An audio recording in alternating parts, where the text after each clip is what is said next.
vous savez, en matière de défense d'avocat, il faut une stratégie de défense. Voilà, les deux, je pense que techniquement, chacun va de sa stratégie propre à lui. Je pense que souvent, Maître Yumba aime les gros titres, utiliser les gros mots.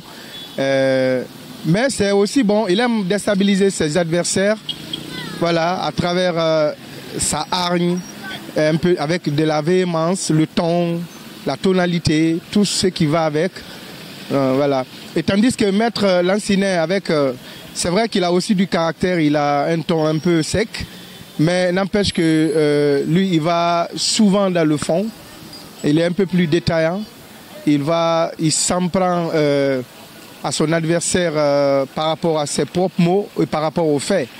Voilà. Et donc, les deux, je pense qu'ils ont tous une efficacité parce que si ils n'avaient pas une efficacité, je pense qu'on aurait compris tout de suite. Mais Maître Paul Yumba, par exemple, qui a fait des révélations, qui ont causé une sorte de tremblement de terre.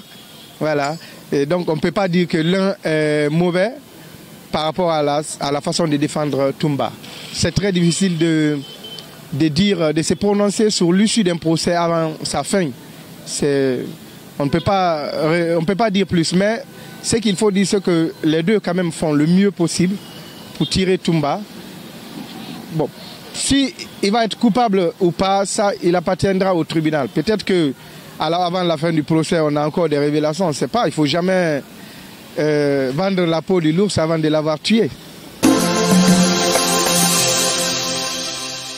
Les avocats aussi savent qui a fait quoi. Parce que là, il faut faire des recherches. Il faut faire des recherches pour savoir qui a fait quoi. Je vois que vraiment Maître Yumba a beaucoup d'arguments plus que l'avocat de Dadis. Parce que là, il parle de la sincérité. Et il recherche encore d'avoir quel est l'argument qu'il faut placer dans cette situation. C'est vraiment dommage, en sincérité. Parce que c'est les êtres humains qui ont perdu leur vie. Tous les deux stratégies là sont bonnes. Parce qu'il faut défendre d'abord au niveau du tribunal.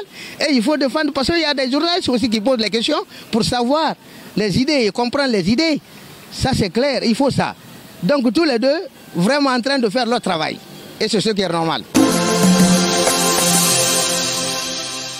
À mon avis, c'est Maître Lansinet quand même que moi j'apprécie beaucoup. Parce que lui, il est bref dans les questions, au fait.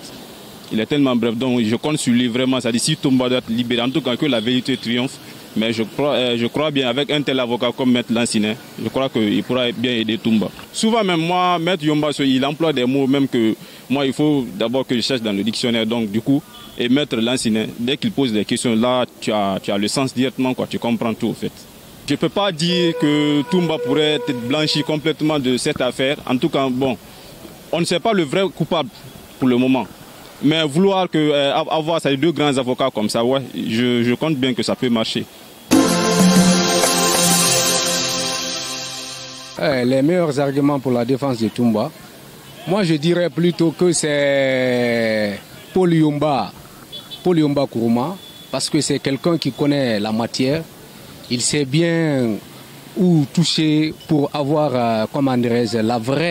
les vraies problématiques du massacre du 28 septembre.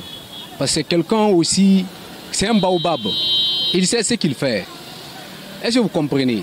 Donc pour moi, c'est le monsieur, vraiment, il a des bons arguments pour trouver, s'il faut, la vérité, pour faire sortir la vérité du massacre du 28 septembre.